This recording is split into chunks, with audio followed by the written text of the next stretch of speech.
menjalankan siaran langsung di via Facebook Radio Peduli Parepare 96,9 FM.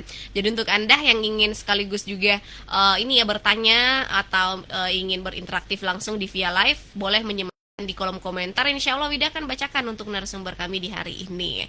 Juga untuk Anda yang ingin berinteraktif secara langsung ya, boleh terima juga di via telepon live di 0811459969. Baik, luar biasa tentunya. Selamat datang kita ucapkan dan apresiasi kita ucapkan untuk narasumber kami yang hadir langsung di studio Radio Peduli, yaitu pihak dari Kecamatan Ujung Kota Parepare ya. Itu udah Bapak Haidal selaku Sekretaris Kecamatan Ujung atau Pak Sekcam nih di pagi hari ini. Juga hadir bersama kami di hari ini yaitu adalah Ibu Fatima SKM, yaitu dari pihak Dinas Kesehatan ya, atau staf Dinas Kesehatan tentunya yang membersamai kami pagi hari ini. Langsung saja kita sapa. Halo, assalamualaikum warahmatullahi wabarakatuh Bapak dan Ibu, apa kabarnya pagi hari ini? Waalaikumsalam, alhamdulillah. Alhamdulillah, kabar baik, alhamdulillah ya. Semangat terus di hari Selasa ini. Setiap hari Selasa tentunya kita menghadirkan Parepare Kota Sehat. Nah, dan menghadirkan narasumber yang berbeda. Kali ini Dinas Kesehatan tidak sendirinya ya, juga ditemani oleh Bapak Sekcam Ujung ya, yang membersamai kami hari ini. Luar biasa. Tema kita hari ini yaitu adalah mengenai pemberdayaan masyarakat dalam upaya pencegahan demam berdarah. Nah, jadi sebelum-sebelumnya Radio Peduli intens ya selalu menyampaikan himbauan terkait demam berdarah dan lain sebagainya. Nah, kali ini kita mengangkat di program talk show hari ini ya mengenai demam berdarah. Nah, sebagai pengantar mungkin di awal perjumpaan kita di Parepare Kota Sehat ini ada Dinas Kesehatan ya sebagai leading sektor tentunya, mungkin boleh menyampaikan pengantar kita pagi hari ini terkait tema. Silakan Ibu. Ya, boleh didekatkan mic-nya. Oke, luar biasa. Silakan Ibu. Ya. Assalamualaikum warahmatullahi wabarakatuh. Waalaikumsalam warahmatullahi wabarakatuh. Terkait DBD ini, seperti yang sudah kita tahu bahwa DBD itu adalah penyakit tular vektor yang disebabkan oleh nyamuk Aedes aegypti betina, dan siklus hidupnya itu 7 hari. Oke. Mulai dari telur sampai dia jadi nyamuk dewasa, itu berlangsung selama 7 hari. 7 hari ya Bu ya. Oke. Kesenangan tempat perindukannya itu, Aedes itu suka sekali dengan air bersih. Oke, baik. Dia, air bersih atau air tergenang ya Bu ya? Ya, Oke. dia tidak suka di air yang kotor, tetapi dia suka di air yang di bersih. air yang bersih. Dan kesenangannya itu dia suka di dalam rumah. Dia suka beristirahat di dalam rumah, nyamuk Aedes ini. Dan aktif menggigit itu mulai jam 8 sampai jam 10 pagi. Dan aktifnya lagi kalau sore itu jam 3 sampai jam 5 sore. Oke, jadi itu waktu-waktu yang harus kita waspadai Bu ya. Tentunya untuk nyamuk ini menyerang kita. Dia senang menggigit pada jam-jam tertentu seperti jam-jam tersebut tadi. Oke, luar biasa. Nah, jadi ini sebagai dasar ya pengetahuan untuk kita semuanya bahwa jangan biarkan jangan biarkan air tergenang atau air bersih tersebut ya Bu ya. Jadi menjadi perkembangbiakan nyamuk DBD tadi, dan juga waktu-waktu tertentu yang harus kita perhatikan, apalagi yang punya anak ya Bu ya, yang punya bayi, balita ya, di jam-jam tertentu yang membiarkan anaknya tidur di jam-jam tersebut, bisa jadi terserang ya Bu ya oleh nyamuk Aedes aegypti tadi.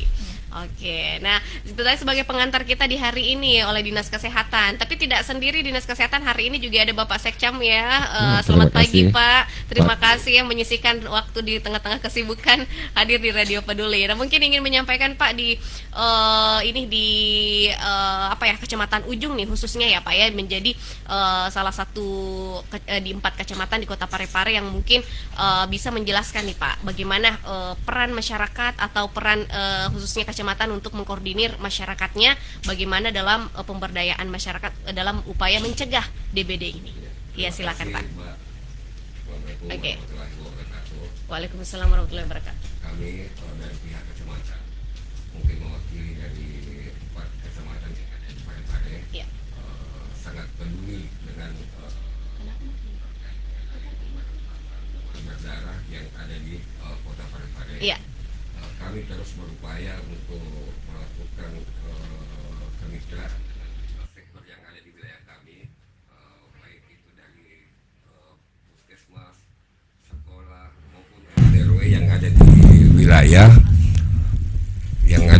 berupaya untuk mengedukasi terkait mengenai bahaya demam berdarah terhadap masyarakat. Kami terus intens melakukan sosialisasi dan edukasi bersama dengan beberapa leading sektor yang ada di wilayah.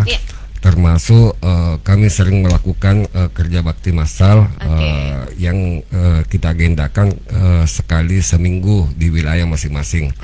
Kerja bakti massal ya, di lingkungan sekitar di lingkungan ya Pak ya? sekitar. Terus selanjutnya kami juga sering melakukan sosialisasi bersama dengan kader PKK yang ada di kelurahan. Bagaimana supaya aktif untuk mengedukasi ke masyarakat, terutama ibu-ibu rumah tangga, terkait mengenai pentingnya sebuah kebersihan di lingkungan wilayah masing-masing. Mungkin itu dari kami. Jadi memang aktif selalu pihak dari kecamatan ya Pak ya, khususnya Kecamatan Ujung tentunya memberikan memberikan edukasi kepada masyarakat semuanya, saling bergotong royong bersama dalam pencegahan DBD ini. Luar biasa. Nah, tentunya kita kembali ke tema hari ini adalah pemberdayaan masyarakat dalam upaya pencegahan demam berdarah. Dan mungkin pihak dari Dinas Kesehatan Bu ingin menyampaikan terkait terkait tentang penyakit demam berdarah ini, mungkin edukasi kepada masyarakat, bagaimana kita tahu kalau misalnya kita terserang penyakit demam berdarah misalnya contohnya dan lain sebagainya, mungkin boleh diberikan edukasi terkait tersebut. Kalau dari kami sendiri itu kami sudah berkoordinasi dengan pengelola program di Puskesmas terkait penanggulangan demam berdarah ini. Adapun program-program yang mereka lakukan yaitu penyelidikan epidemiologi. Mereka langsung turun ke masyarakatnya sendiri untuk melakukan investigasi, pelacakan kontak, dan mencari apakah ada warga yang ini ada ada pasien demam berdarah di sekitar wilayah itu.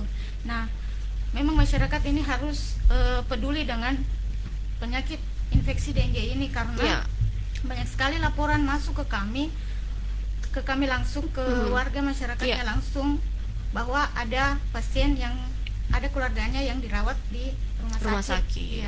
Selalu kami dapat laporan baik dari pasienkesnya sendiri, dari rumah sakit atau puskesmas ataupun dari warganya sendiri.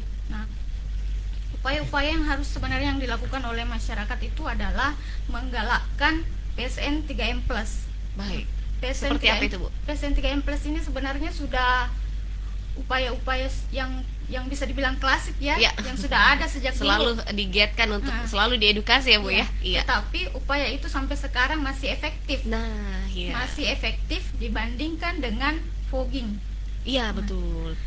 Kenapa PSN 3M+ itu sangat efektif? Karena kita lakukan saja PSN 3M+ sekali seminggu.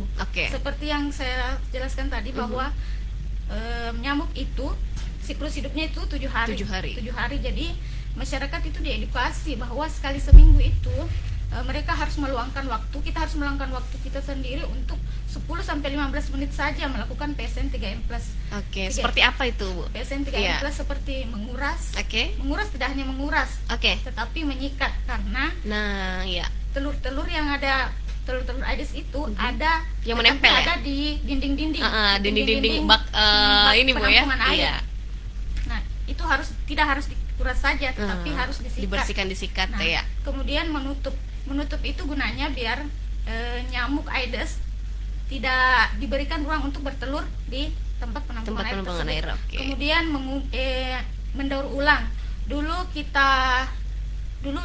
itu sistemnya mengubur. Tetapi karena tidak mungkin ban bekas itu dikubur atau masih betul. Jadi masih bisa dipergunakan lalu dikubur. Seharusnya mendaur ulang. Dan plusnya itu memelihara ikan pemakan jentik nyamuk. Memelihara tanaman-tanaman yang bisa aromatik mengusir nyamuk. Memakai autan atau memakai kelambu kalau tidur. Jangan menggantung baju.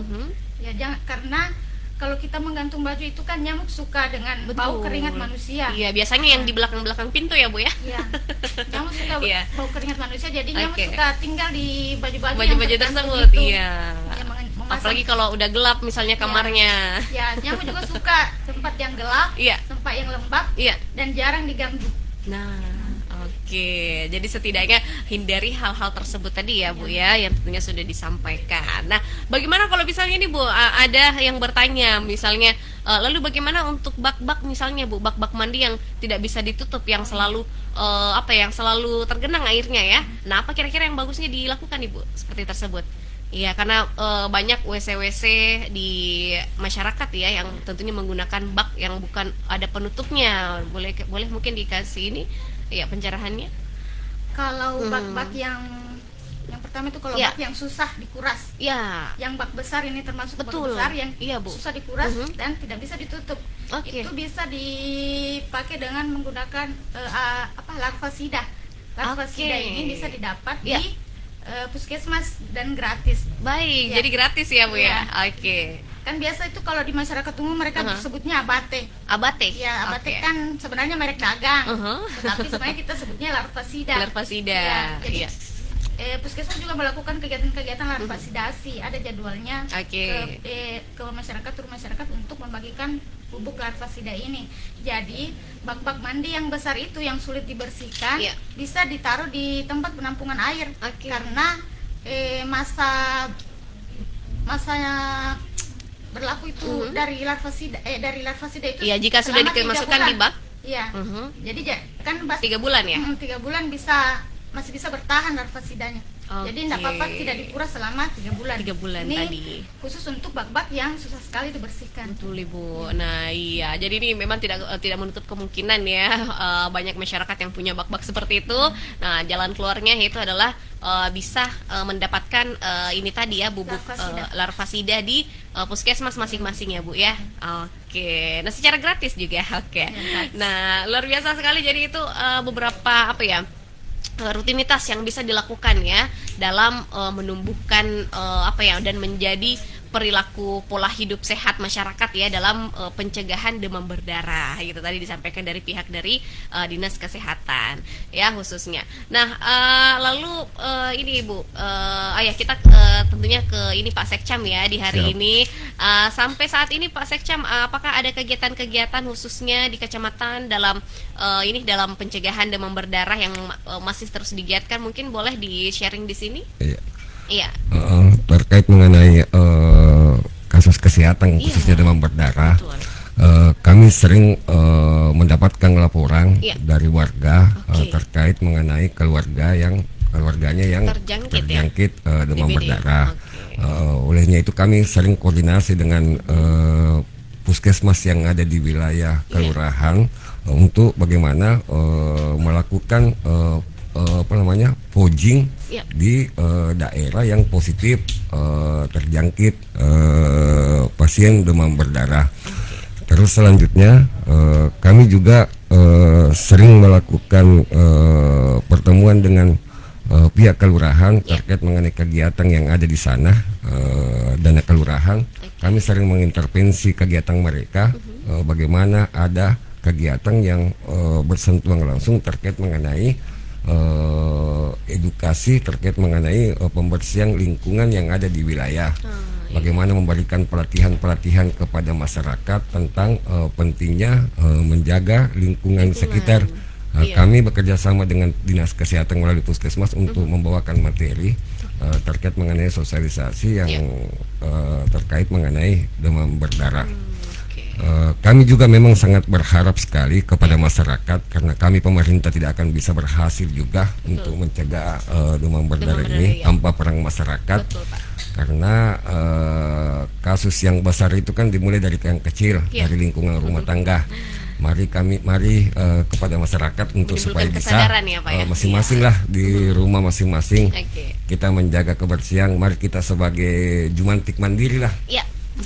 Tanpa ada tugas yang diberikan oleh dinas terkait. Mari kita masing-masing karena dampaknya itu bisa berdampak luas, baik ekonomi juga. Ketika ada yang terserang kan bisa berdampak ekonomi juga. Tidak pergi bekerjalah orang tuanya karena ada keluarga yang sakit. Itu yang harus dipikirkan semua kepada masyarakat. Mungkin itu dari kami. Siap.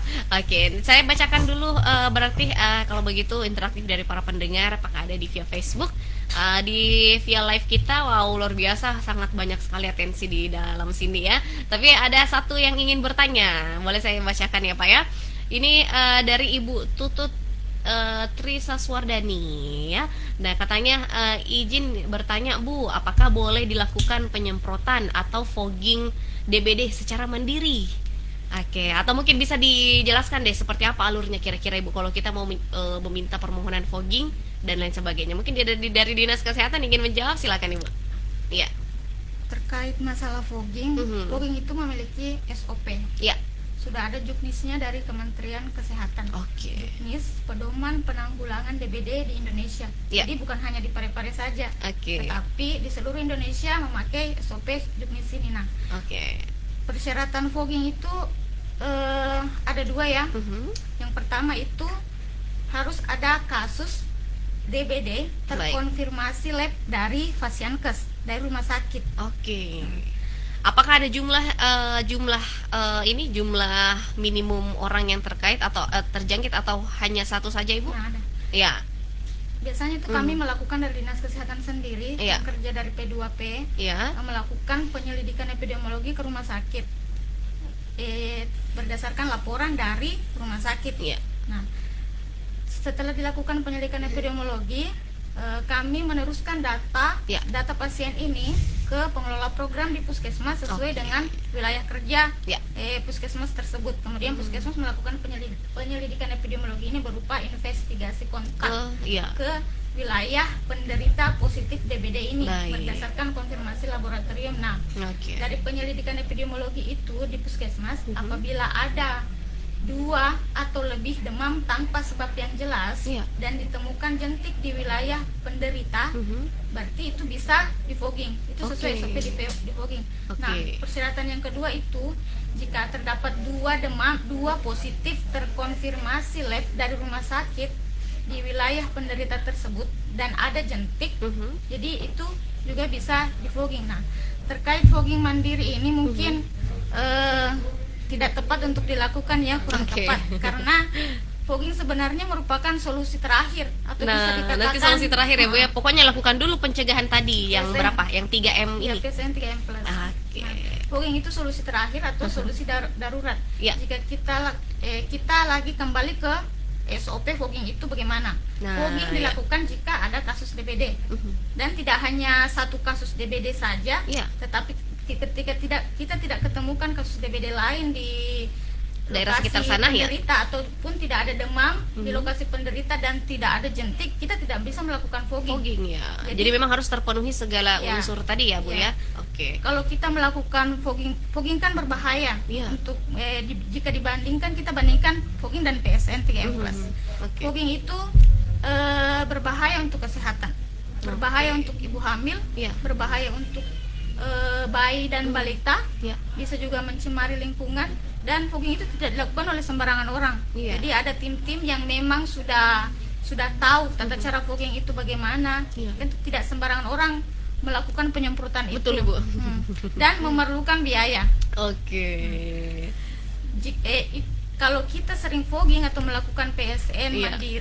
fogging mandiri di wilayah tersebut, Iya. kalau kita sering melakukan fogging Iya. fogging di wilayah itu, nyamuk bisa menjadi resisten atau Nah, kebal. iya. Kalau kita sering melakukan fogging di suatu wilayah. Iya, Nah, betul. Tidak dilakukan pencegahan lain. Jadi nyamuknya berkembang biak terus ya Bu ya. nyamuknya resisten ini maksudnya Iya. nyamuknya kebal. Kebal Jadi, juga ya. ketika kita melakukan fogging di suatu titik, di satu wilayah tertentu Iya. yang sering sekali, nyamuknya sudah kebal. Oke. Jadi ketika ada lonjakan kasus atau ada kasus DBD di Iya. tempat tersebut, itu fogging sudah tidak ada gunanya. Nah, Karena itu nyamuk sudah tidak bisa mati karena sudah kebal. iya, ya. Jadi tapi masyarakat mungkin masih mengambil mindset dulu ya Bu ya.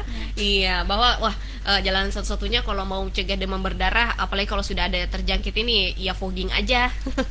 Iya, bahkan tidak mengetahui ya Bu ya bahwa ternyata lebih baik dilakukan dulu pencegahan tadi, yaitu tadi seperti menguras, menutup Ya. dan mendaur ulang. Cocok ya Bu ya? Karena kan sifat Iya. fogging ini sebenarnya hanya membunuh nyamuk dewasanya saja. Oke, Nah, sedangkan baik. PSN 3M+ ini intervensi kita itu adalah jentik-jentik nyamuk. Jadi ketika kita melakukan fogging hari ini, Iya. tetapi tidak nyamuknya saja yang mati, tapi jentik-jentiknya itu masih tidak ada. Iya. Jadi 7 hari kemudian ada lagi, Bu. Nyamuknya itu jentiknya itu berkembang menjadi nyamuk dewasa lagi. Nah, itu menggigit kita lagi 7 hari kemudian, padahal wilayah itu sudah di fogging. Oke. Berarti yang fogging ini sebenarnya tidak begitu efektif ya, Bu ya. Ya, yang lebih baik kita adalah tadi melakukan pencegahan PSN 3M+ tadi. Oke, luar biasa, semoga terjawabkan ya atas pertanyaan dari Ibu Tutut tadi yang sudah bisa bergabung bersama kami. Nah, berikut ada pertanyaan juga dari Ibu Sally di via Facebook. Saya bacakan aja, Bu ya. Ini katanya mau bertanya kepada Ibu, kenapa penyemprotan dilakukan jika sudah ada orang sakit DBD? Katanya, bisakah dilakukan penyemprotan secara berkala? Terima kasih. Oke, jadi kembali lagi ya kayaknya penjelasannya ya. SOP-nya ya.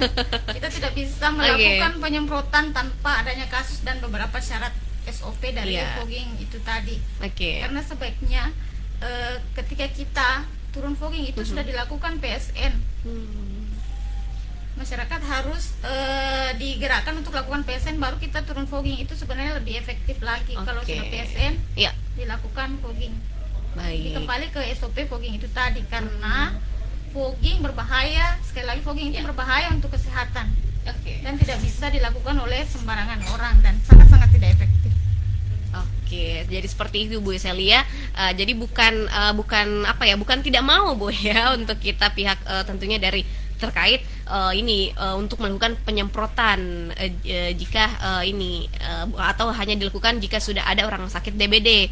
Tapi lebih efektifnya tentunya dilakukan dulu nih, Bu ya. Ini tadi pemberantasan sarang nyamuknya dari akar-akarnya tadi, yaitu dari jentik-jentiknya kita jadikan budaya untuk budaya hidup sehat ya, Bu ya, dalam kurung mencegah pemberantasan DBD tadi. Ya, baik, luar biasa. Nah, itu tadi dari pertanyaan Ibu Sally di pagi hari ini. Terima kasih atas atensinya, Ibu Sally. Semoga sehat selalu di sana. Nah, kita kembali ke tema hari ini, Bapak Ibu ya, yaitu mengenai pemberdayaan masyarakat dalam upaya pencegahan demam berdarah. Nah, kalau begitu mungkin bisa disampaikan nih, Bu, terkait strategi-strategi penanganan penyakit demam berdarah di Kota Parepare, apa saja yang dilakukan mungkin ya. Dari Dinas Kesehatan dulu mungkin, lalu nanti ke Bapak Sekcam, silakan. Ya. Dari Dinas Kesehatan sendiri itu kami membuka ruang selebar-lebarnya untuk inovasi-inovasi, baik itu dari tenaga kesehatan atau dari lintas sektor sendiri.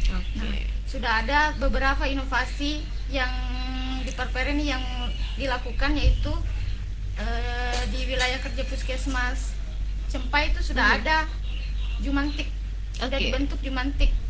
Kader-kadernya sudah dilatih untuk turun memantau jentik di wilayahnya sendiri. Kemudian ada di Puskesmas Lemoy juga, namanya RW Siaga. Di sana juga sudah ada kader-kader Jumantik.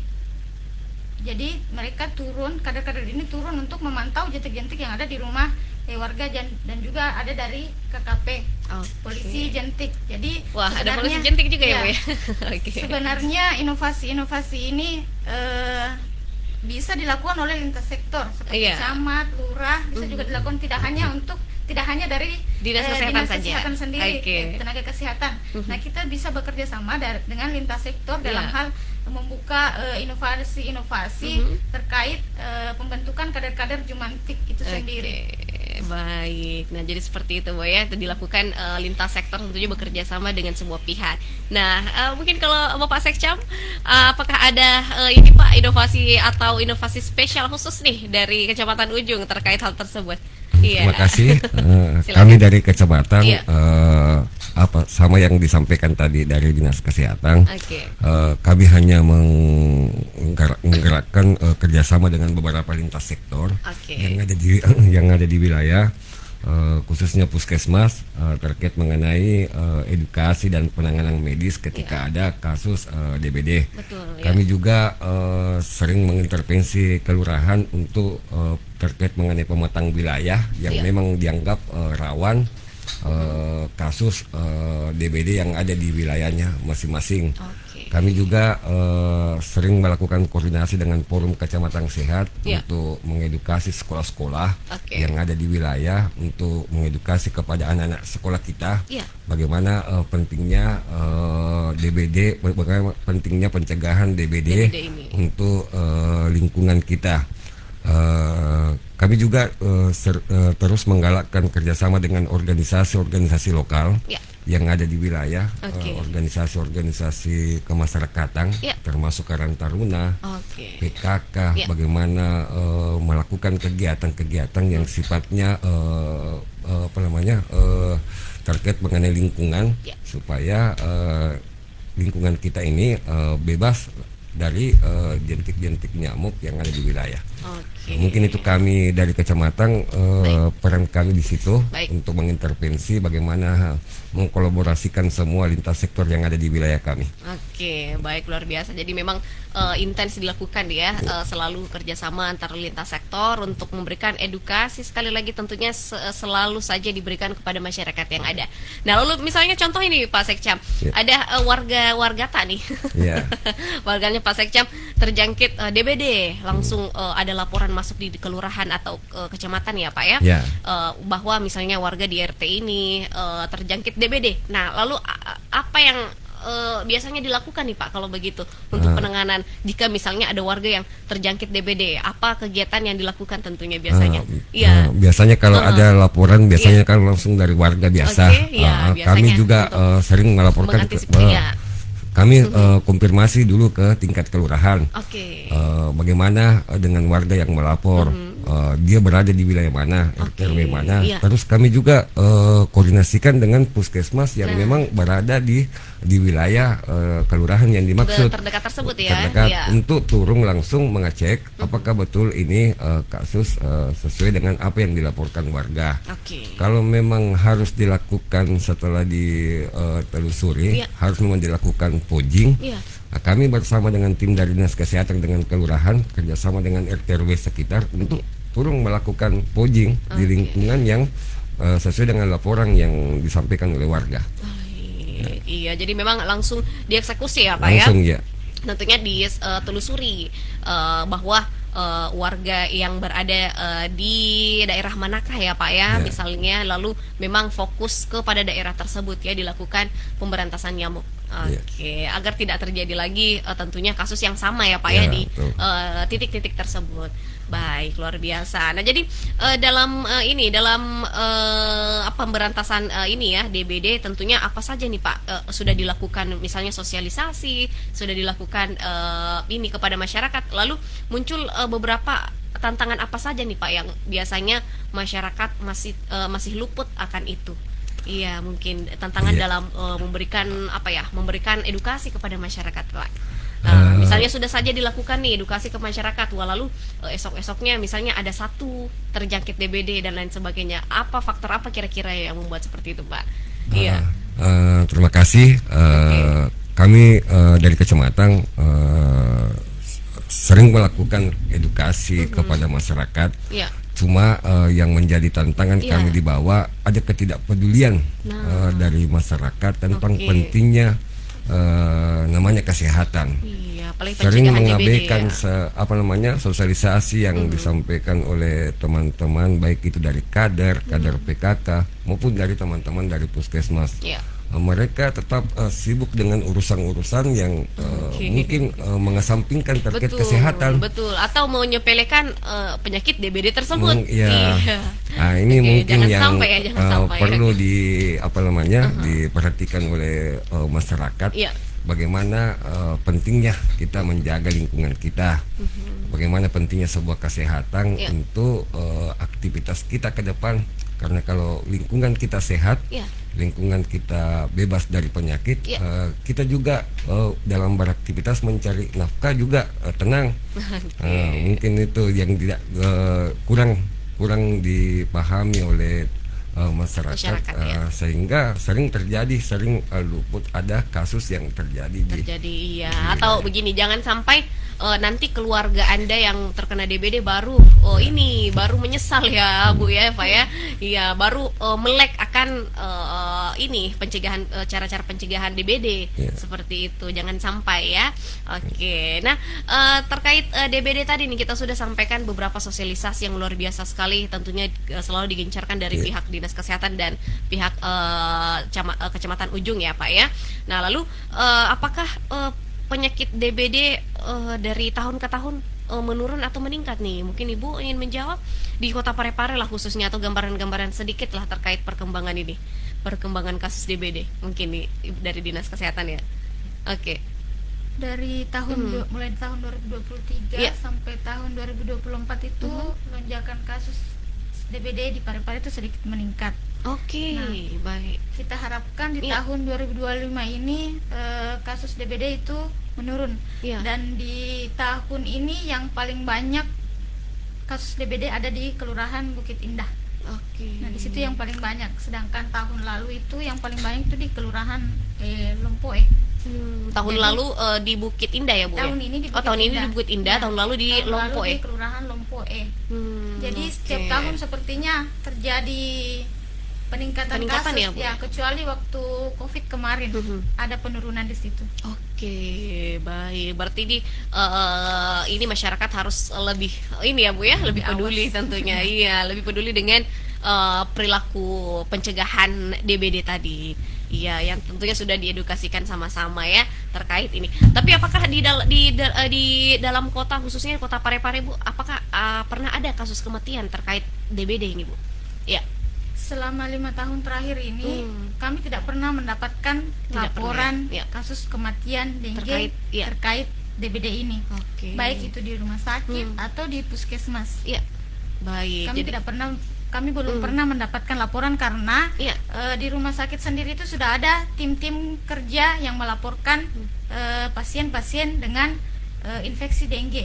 Jadi bukan hanya positif DBD saja yang mereka lakukan, tetapi mulai dari suspek dengue, demam dengue atau DD sampai dengan mereka positif DBD. Jadi mereka itu ketika sudah ada diagnosa dari dokter, mereka langsung kirim ke kami.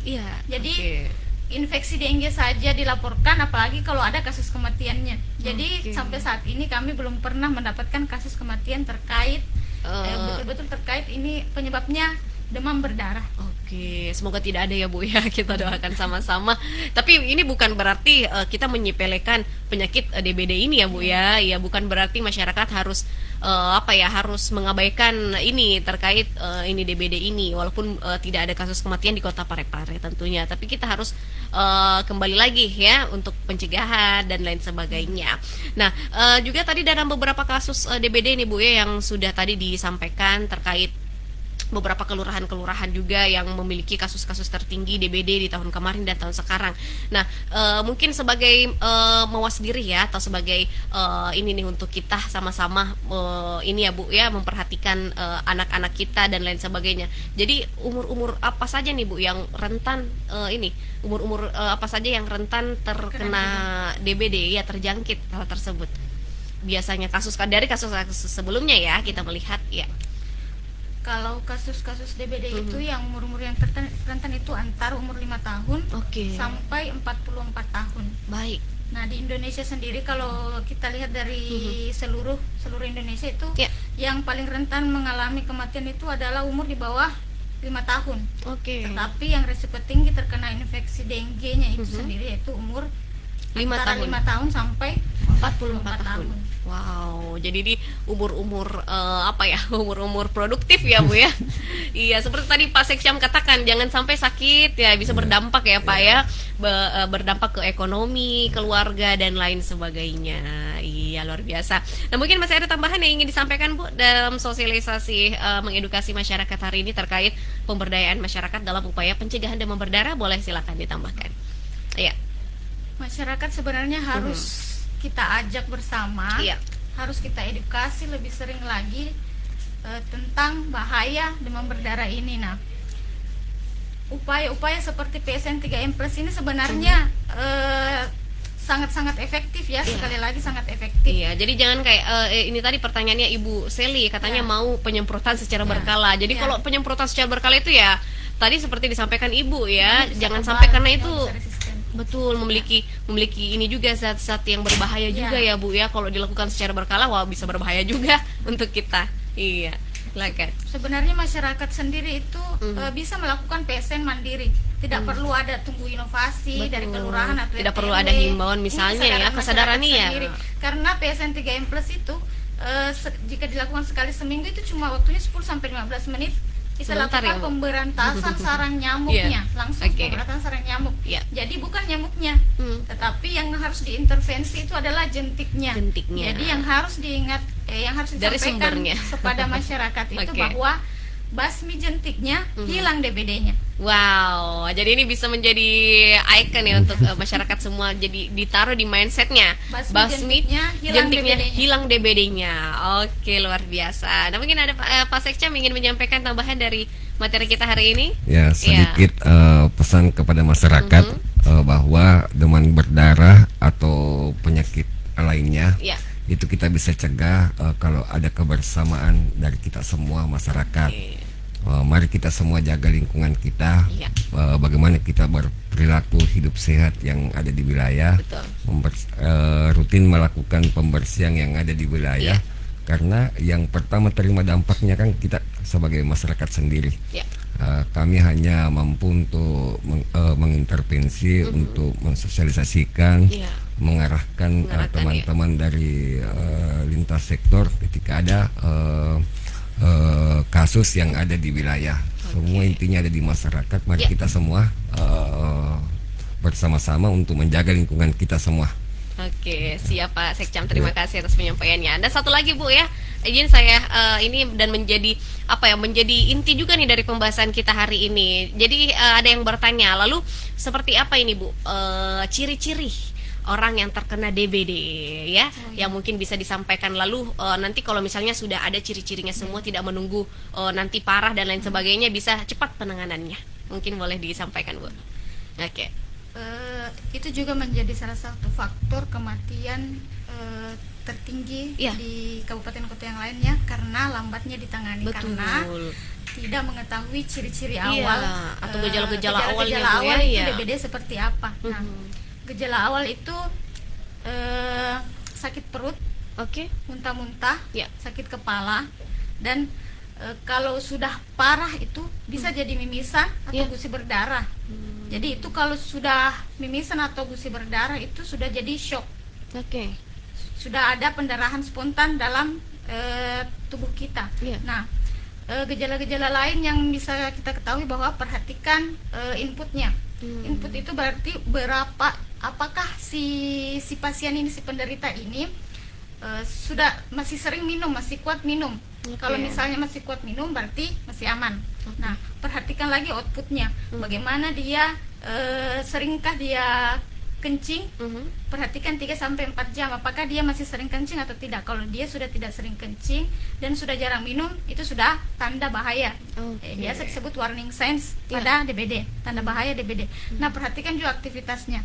Aktivitasnya bila si penderita ini masih bermain, masih minum, masih sering kencing, masih bisa main HP, berarti konsentrasinya masih bagus. Tetapi jika dia sudah tidur, sudah lemes, tidak jarang bangun, berarti itu sudah masuk ke warning signs DBD, tanda bahaya DBD. Nah, perhatikan juga tangannya, telapak kakinya, apakah dia dingin atau tidak, dan tekan ujung jarinya. Kalau ujung jari tangan, kalau sampai 2 detik dia tidak kembali memerah, berarti itu tanda bahaya.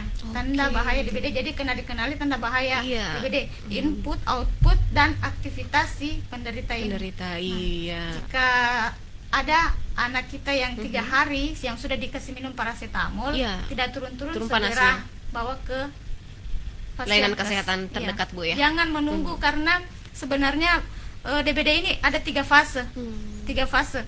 Fase inkubasi, bagaimana virus itu dalam tubuh kita berkembang, fase kritis, dan fase pemulihan. Jadi ada 3 fase. Jadi hari pertama sampai hari ketiga itu kita harus lihat biasanya itu demam di atas 38 derajat Celcius hari pertama sampai hari ketiga, ketiga, itu. iya. Nah, hari keempatnya itu biasanya demamnya turun. Nah, biasanya itu orang bilang, oh sembuh, sudah iya. sembuh. Iya, Ternyata betul. belum. Ternyata itu panasnya saat iya. demam turun itu adalah fase-fase kritisnya Oke. si pasien ini. Baik. Jadi harus dijaga itu kalau demamnya sudah turun. Nah, ada namanya fase penyembuhan itu biasanya sampai 7 sampai 10 hari. Oke. Jadi saat demam turun itu harus kita Waspadai juga. Oke. Karena disitulah fase-fase kritis si pasien ini. Baik. Nah, jadi luar biasa memang banyak sekali gejala-gejalanya ya Bu ya yang harus sama-sama kita waspadai. Jadi bukan hanya bahwa kayak misalnya demam saja, wah demamnya turun berarti selesai. Ya. Iya, tapi disitulah harus Situ kita fase waspadai. kritisnya, ya. Oke, Di jadi situ saat trombosit naik, Iya. trombositnya turun, hematokritnya naik, di situ saat fase-fase kritisnya. Dan itu biasanya kalau seperti itu harus dicek di laboratorium di Fasiankes. Oke, baik. Jadi ini menjadi perhatian ya Bu ya untuk kita semuanya bagaimana penanganannya lebih cepat. Jadi bukan hanya tugas dari ini saja, dari bagian kesehatan saja atau kenali ini gejala saja. DBD Ya, kenali sejak gejala. ini. Betul ya. Nah, Ibu ada satu lagi ini pertanyaan di via WhatsApp radio ya. Katanya izin saya bacakan saja. Ini WhatsApp dari radio. Ada Ibu mau bertanya. Ya, boleh saya lihat dulu. Katanya kadangkala ada kasus di lokasi tempat tinggal saya, tapi tidak dilakukan fogging di tempat tersebut. Mohon penjelasannya karena apa kira-kira? Mungkin baru bergabung ya. Ya. Oke. Mungkin sudah dijelaskan tadi Iya. ya, tapi saya ulangi lagi. Aha, boleh. Kita melakukan fogging itu tidak sembarangan. Oke. Fogging adalah solusi terakhir Mhm. dari pemberantasan atau pengendalian demam berdarah. Ya. Kami melakukan fogging itu harus sesuai SOP, petunjuk teknis pedoman pengendalian demam berdarah di Indonesia. Jadi bukan cuma di Parepare saja, Iya. semua di seluruh Indonesia memakai juknis itu, berpedoman pada petunjuk teknis itu. Nah, Oke. ketika ada kasus, tapi kalau kita melakukan fogging itu harus ada konfirmasi dari laboratorium Ya. di Fasiankes. Jadi Oke. bukan bilang katanya. Ya, Kata-katanya jadi saja. harus keluar Harus dari ada konfirmasi pelayanan lab kesehatan ya, dari lab. laboratorium dan diagnosa dari dokter itu Dokter. sendiri. Nah, Oke. ketika sudah ada satu kasus Mhm. dengan diagnosa dokter positif DBD, Ya. biasanya orang puskesmas, saya ulang lagi, Ya. puskesmas turun pelacakan kasus. Oke. Jika ditemukan 3 atau lebih demam di sekitar wilayah penderita, 3 atau lebih demam ini tanpa sebab yang jelas. Contohnya Oke. dia tidak pergi ke rumah sakit, tetapi Nah, dia demam di rumah saja. iya. Kita tidak tahu Tidak, diagnosanya apakah ini apa. DBD atau apa, Nah, iya. Satu kasus positif dari diagnosa dari dokter, dari terkonfirmasi dari lab, 3 atau lebih demam tanpa sebab yang jelas dan harus ada jentik di wilayah penderita. tersebut. Nah, itu Oke. baru bisa di fogging. Fogging. Nah, persyaratan yang kedua itu jika ada 2 orang DBD terkonfirmasi lab dengan diagnosa dokter DBD di Fasiankes, Oke. kemudian ada jentik, Ya. baru bisa di fogging. Oke. Jadi selain itu kita tidak bisa fogging, lakukan PSN 3M+. Seperti Iya. yang saya bilang tadi, Mhm. basmi jentiknya hilang Hilang DBD-nya. DBD-nya, luar biasa. Baik, terima kasih penjelasannya Bu ya untuk para pendengar kita yang baru bergabung tentunya. Ingat masyarakat tentunya sebagai ini juga sebagai himbauan lah kepada masyarakat juga. Jadi jangan begitu panik ya Bu ya. Iya, jangan begitu panik misalnya mendapati kasus tetangga misalnya atau keluarga terkena DBD ya. Jadi itu kita harus kembali kesadaran semuanya untuk selalu melakukan pencegahan DBD tersebut. Jadi jangan hanya nanti terjadi kasus baru panik tersebut ya langsung kemana-mana melakukan fogging dan lain sebagainya ya seperti itu. Semoga tidak terjadilah seperti itu di Kota Parepare ini Bu ya. Luar biasa sekali pembahasan kita di hari ini, banyak sekali edukasi yang kita dapatkan oleh pihak dari Dinas Kesehatan dan juga pihak dari ini Kecamatan Ujung ya yang membersamai kami hari ini. Terima kasih Bapak dan Ibu. Kami ucapkan dan terima kasih juga kita ucapkan ucapkan kepada para pendengar kita di via Facebook maupun di via WhatsApp radio yang sudah memberikan pertanyaan kepada narasumber interaktif hari ini. Semoga sukses selalu tentunya kita ucapkan untuk Kecamatan Ujung Kota Parepare. Sukses selalu juga kita ucapkan untuk Dinas Kesehatan Kota Parepare khususnya ya, selalu melayani masyarakat dengan sepenuh hati. Luar biasa talk show kita hari ini, dan marilah kami akhiri program hari ini dengan membaca hamdalah. Alhamdulillahirabbil alamin. Kami pamit, narasumber kami juga pamit hari ini. Wassalamualaikum warahmatullahi wabarakatuh dan sampai jumpa lagi.